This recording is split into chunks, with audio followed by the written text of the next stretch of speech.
Is Dr. Joe Paton. He is director of the neuroscience program at the Champalimaud Foundation in Lisbon. He's a Howard Hughes Medical Institute research scholar, and his lab focuses on the neuromechanisms of learning in rodent animal models.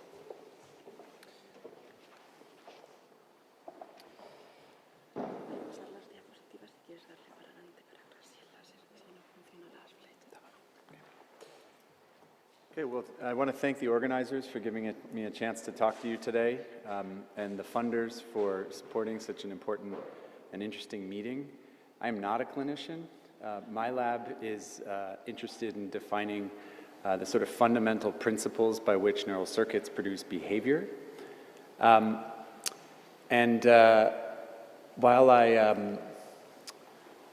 While I don't focus on translation or on disease models, my hope is that the principles that we're discovering about how neural circuits function will be relevant for a lot of you who are thinking about the etiology of disease.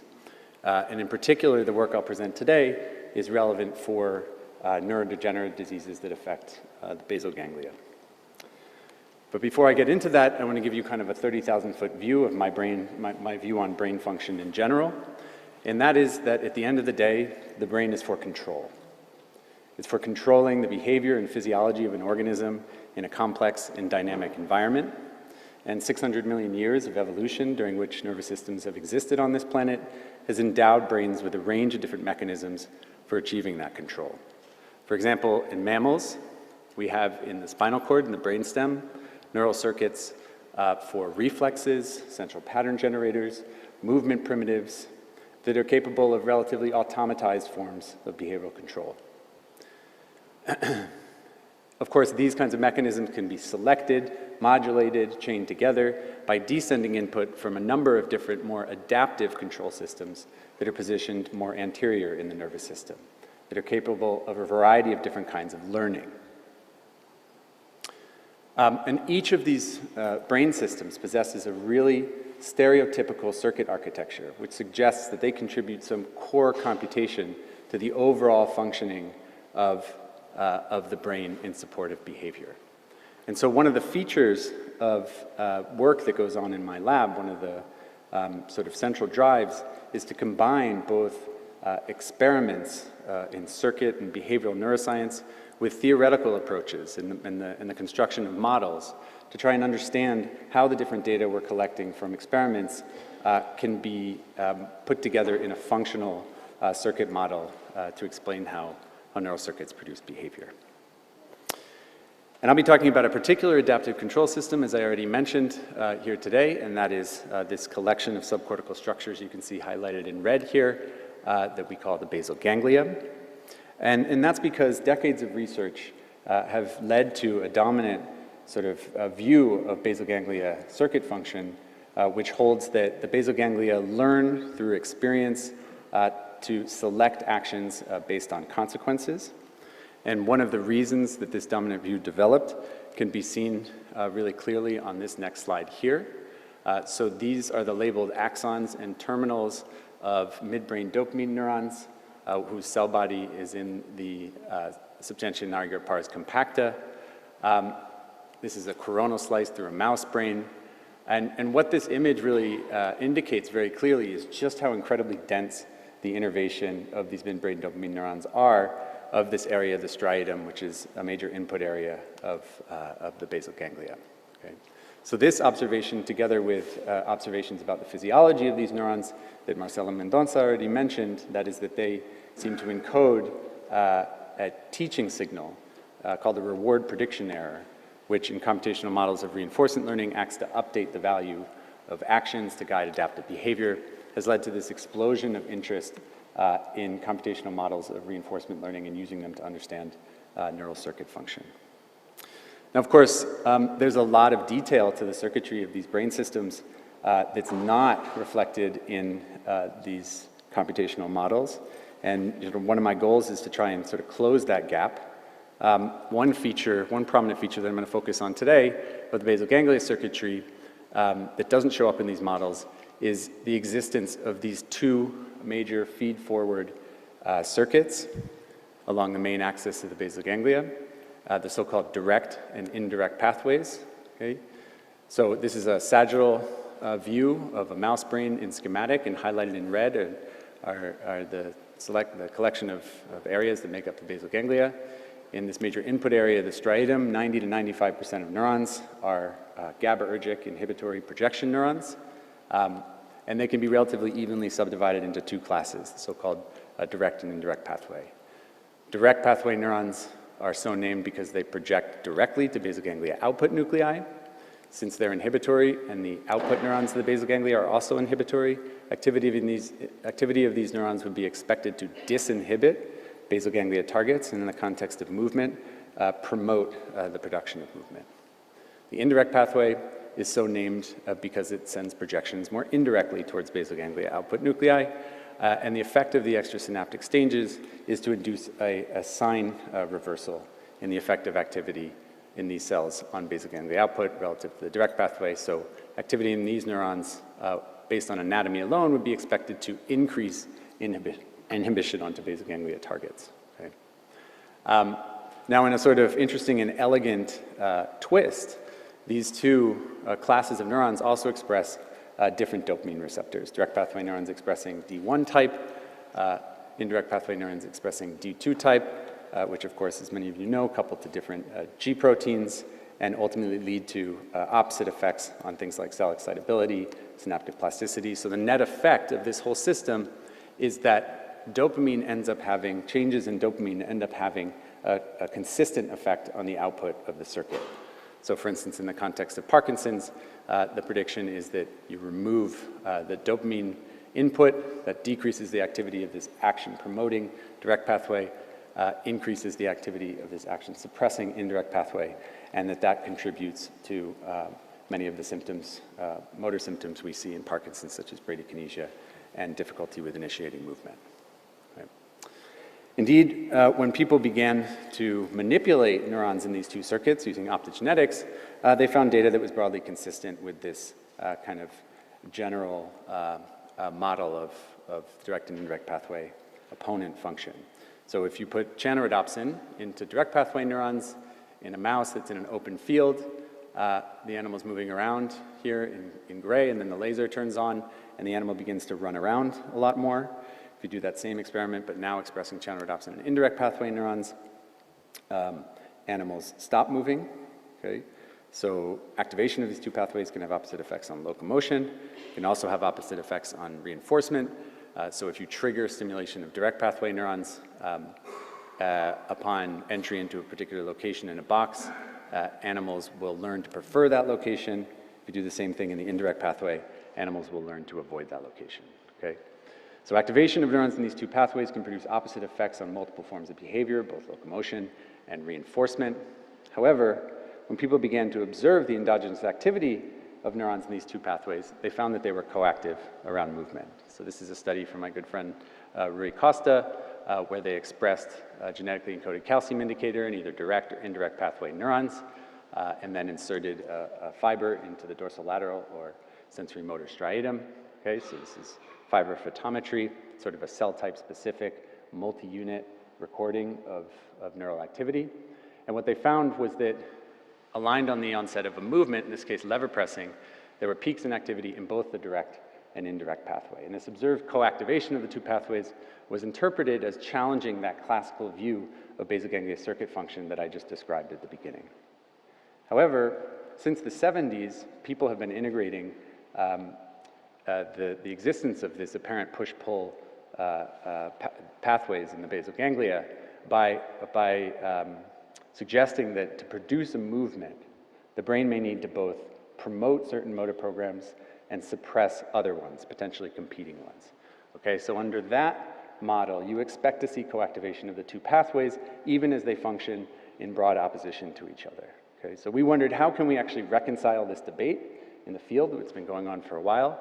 Well, we figured we shouldn't look when the animal's actually acting, but we should train the animal to actively suppress movement. And our prediction is that that should reveal a sort of privileged engagement of the indirect pathway. And so that's what we did, and we did so by adapting a decision-making task that we used for many years now in the lab, First, I'll just describe it, and then I'll explain how it's important for studying action suppression. So the general version of the task goes as follows. Mice are placed in a behavioral box. They learn to initiate trials by inserting their snout into a central port. This elicits a brief auditory tone, followed by a variable time delay before a second tone is played. And at this point, animals are free to move to the left or the right port to get reward, depending on whether they think the time delay between those two tones was shorter or longer than a learned category boundary. In this case, set at 1.5 seconds. Okay, so they're making these categorical judgments about duration. And critically, in this task, there's nothing at the time of the second tone in the environment that tells the animal where to go to get reward. Instead, they have to rely on this kind of developing internal representation related to elapsed time to perform the task. And they can learn to perform the task quite well. So here I'm showing a representation of their behavior with the probability of a long choice on the y-axis as a function of the different intervals we present to the animal. You can see that for the easiest stimuli, the animal's performance is almost perfect, but their choices become more variable as the intervals approach the decision boundary. And of course, these kinds of psychophysical tasks have been powerful for probing neural mechanisms of perception, different aspects of cognition, because they give you a really quantitative, kind of rigorous metric of how animal sensitivity to certain dimensions of the environment. And we've used this task over the years to study a number of different aspects of how different variables that are necessary for this task are represented and generated by neural circuits. But for today, we adapted this task to study aspects of motor control because we added an extra twist, which is that the animal was required to stay immobile in the central nose port for the entirety of the interval period, okay? And to suppress the urge to make any movements it might have. So if the animal removed its nose from the center port before the second tone occurred, the trial was aborted, they got an error tone, and they had to forego the potential reward. Right? So let's take a look at what animals' behavior looks like. So this is just a simple representation of their behavior, just the average velocity. Gray traces are individual animals, black is the animal mean. You can see that as they move to the center port to initiate a trial, there's a peak in velocity, then they settle into this immobility period. When the second tone comes, there's another peak in velocity as they move to execute their choice. Now, we don't think they're sitting here passively, as I already alluded to. Mice are very impulsive, and actually they express through their behavior the fact that they were very tempted to make movements during this delay period. And we can see that if we look at the pattern of failures to suppress movement as a function of time. So about 30% of the trials, animals were not able to suppress their urge to move, and most of the time when they failed, they went on to execute identical choice movements to those that they make on valid trials. And so we can look at the structure of those failures to suppress movement. And you can see that when they break out early, they tend to make short choices. So we call these broken fixations. When they break out late, they tend to make long choices. Okay? So we interpret this as evidence that animals are kind of developing an internal dynamic motor plan that they have to actively suppress. When they fail to suppress that plan, they execute the movement that was loaded up and ready to go. Okay, so now that we have animals in this state where they're actively suppressing the urge to make particular movements at particular times, we can go in and test our original hypothesis about what's going on in the direct and indirect pathways. So we looked at neural activity in a number of different ways. Today I'm going to present just fiber photometry data. So again, it's just sort of a multi-unit cell type specific signal in both indirect and direct pathway neurons in sensory motor striatum. You can see that if you look at activity aligned on trial initiation, when they're moving to initiate the trial, there's a peak in activity in both pathways. But then when we look during the immobility period, you see this relative engagement of the indirect pathway, whereas direct pathway activity hits the floor, okay? Now, when the second tone comes, there's another peak in activity as animals move to execute their movement, their choice movement. So again, reproducing the co-activation of both pathways during movement, but revealing signatures of opponent function by looking during periods when they actively have to suppress movement. Now this is average activity over both hemispheres. Remember I showed you the animals seem to be suppressing particular movements to the left or to the right at different times during the trial, so we wondered if we could see signatures of that action specificity of action suppression by looking at activity on one hemisphere at a time. So Bruno recorded from either the hemisphere that was contralateral to a long choice or contralateral to a short choice, okay, where neurons that should be preferentially engaged in that contralateral movement should lie.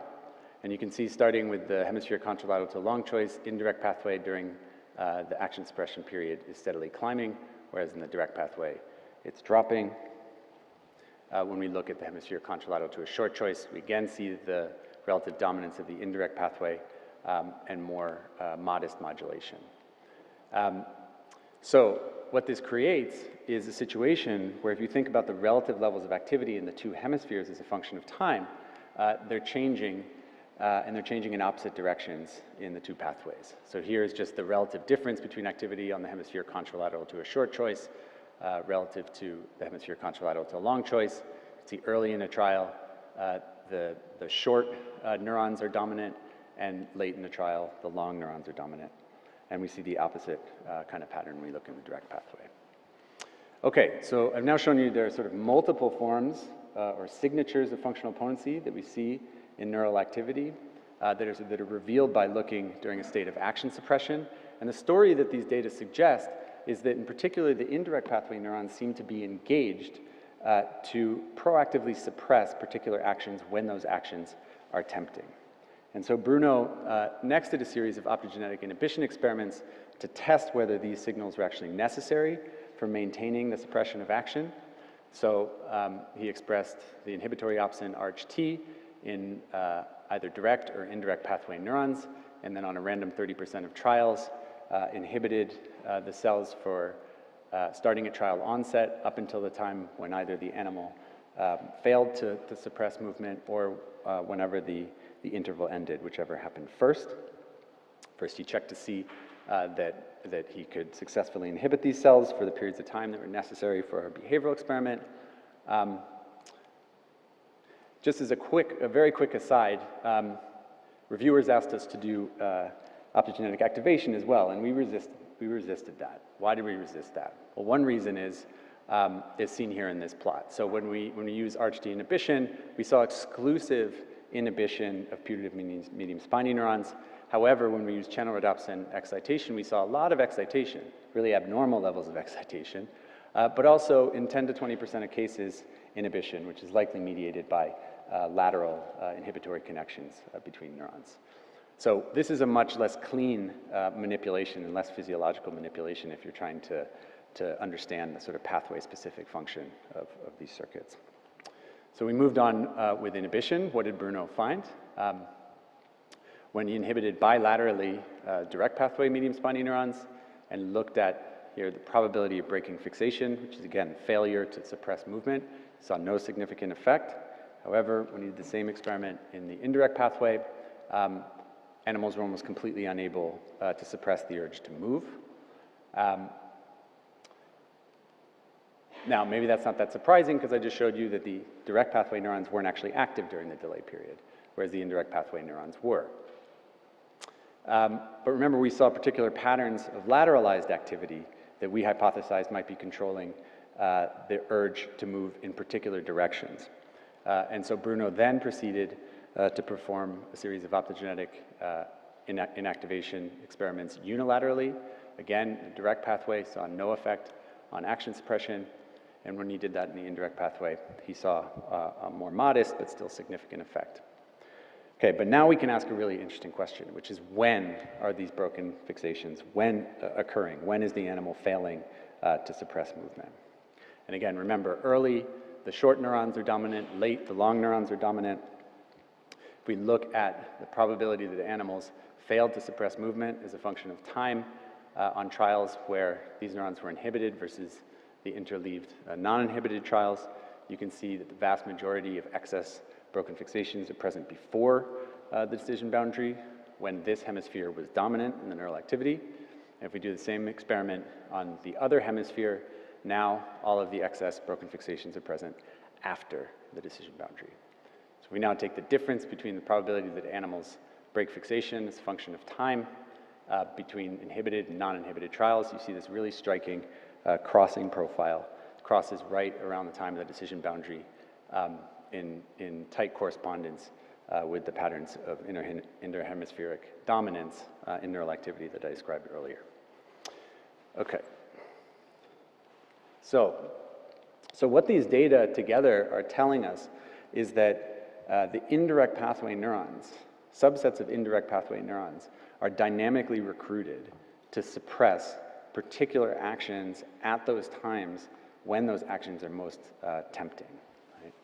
But there are a number of other aspects to the behavior that Bruno looked at. Okay.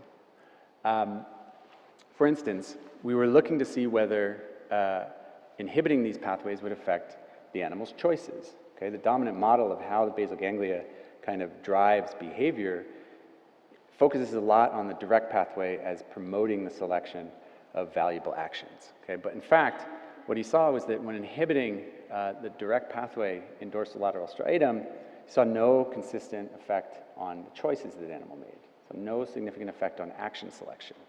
However, he did see a really systematic effect on action selection of inhibiting this suppressive indirect pathway.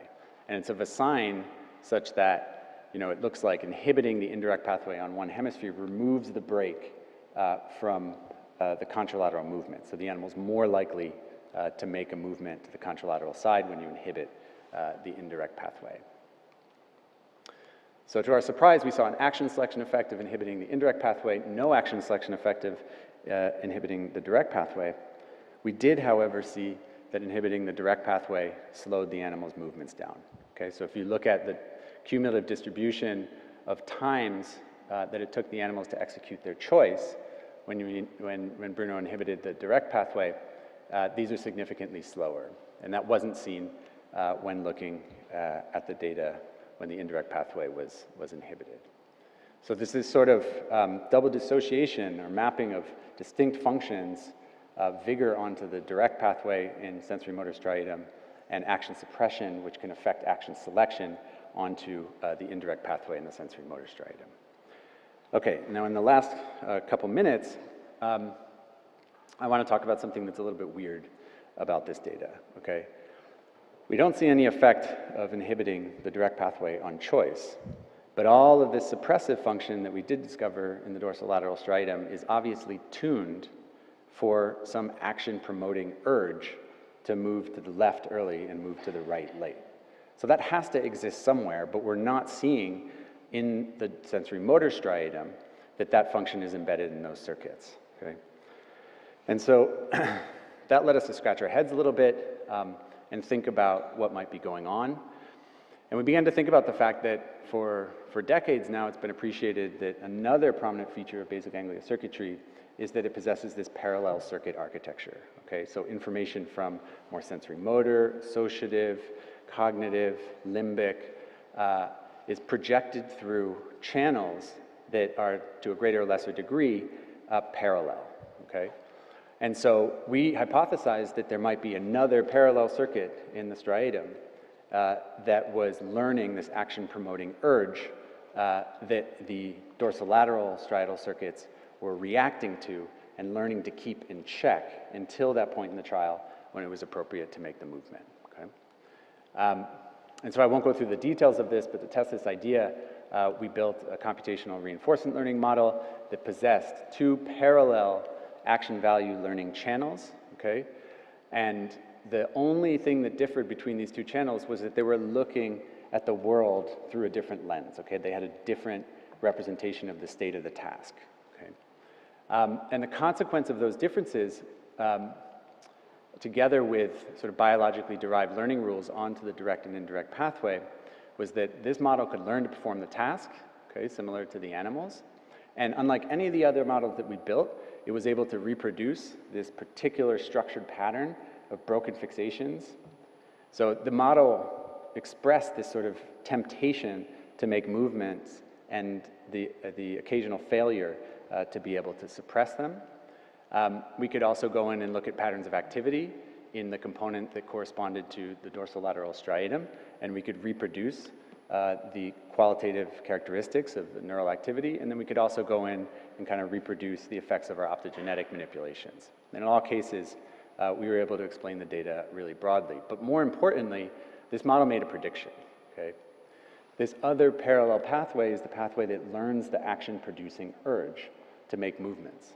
And that's mediated by its direct pathway component. So this predicted that we should be able to go elsewhere to some other circuit, some other region of the striatum, inhibit the direct pathway, and get an effect on choices, on action selection.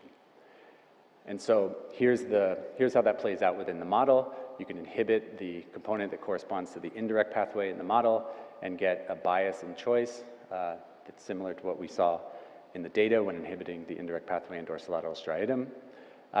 And then if you inhibit the direct pathway of this other parallel channel, you get a bias in the opposite direction. Okay, so you're removing the action-promoting drive for a particular action, so you induce an ipsilateral bias. So Bruno went and redid all of his optogenetic inhibition experiments, now targeting the more associative dorsal medial striatum, and indeed observed a modest but significant bias in the direction that was predicted by the model. Okay. So just to summarize, what I've told you about today is that we were able to reveal multiple forms of functional opponency in the endogenous patterns of activity of the direct and indirect pathway by looking not when animals were producing movement, but when they were actively suppressing the urge to move. I showed you that the indirect pathway seems to be dynamically recruited to suppress specific actions at specific times when those actions are tempting. And this can affect action selection, which is a kind of underappreciated means by which behavior can proceed. You know, what you don't do is just as important as what you would like to do in many cases. And that the direct pathway need not drive action selection, as we saw in the dorsolateral striatum. But even there, it does seem to modulate movement vigor. And then, you know, this opens the door to really what I think of as a new way of thinking about these prominent features, large-scale features of basal ganglia circuit architecture. They're parallel. They have this push-pull system, okay? And when you build models that integrate the kind of knowledge we have about that parallel circuit architecture and the different kinds of information that different parallel circuits process, you start to be able to explain a wide variety of phenomena, okay? And this provides an intriguing hypothesis in our minds for why this push-pull system evolved in the first place. Once you have kind of multiple parallel influences on behavior that are all vying for control, it may have become important to have a mechanism to suppress and not just promote certain actions. Okay, and the last thing I want to leave you with is just a suggestion, which is that there may be a sort of primacy in the basal ganglia for suppression, okay? The basal ganglia outputs are inhibitory, they're tonically active, so the default is to suppress things. And this is data from Mark Schnitzer's lab using the same kind of miniscope recordings that Marcel Mendonça showed earlier, combined with 6-hydroxydopamine lesion. This is an experimental model of PD. And as you can see, pre-lesion, animals run around a lot in an open field. You lesion dopamine neurons, a profound loss of mobility, but there's some amount of recovery in the next couple of weeks. And interestingly, what they observed is that consistent with that classical model, when you lesion dopamine, you get an increase in activity in the indirect pathway, decrease in activity in the direct pathway, okay? But strikingly, recovery of function when the animal is moving was associated with a return to normal levels of activity in the indirect pathway, but not the direct pathway, okay? So this function of action suppression and the dysfunction that we see in movement disorders might be recast as a sort of pathological engagement of action suppressive mechanisms that are normally necessary to mediate adaptive behavior. So with that, I just want to thank you for your attention. I want to give a huge thanks to the main engine behind this work. It's a very talented former graduate student, Bruno Cruz, who's moved on. He did all of the experiments, contributed a lot to the modeling. The main point person for building the model was Gonzalo Guiomard, building on work from Asma Motiwala, who's now a postdoc at Carnegie Mellon. And the photometry is building on work by Sofia Suarez, who's now a postdoc at Harvard Medical School. And Christian Machens co-advised Gonzalo. And thank you.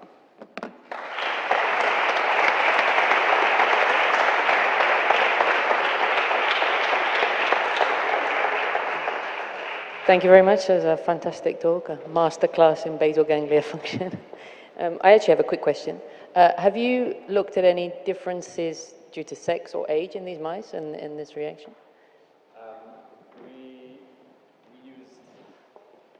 We did not look at aging. We tried to use pretty consistent ages, and we haven't looked for differences in gender. No. Anyone else? Question?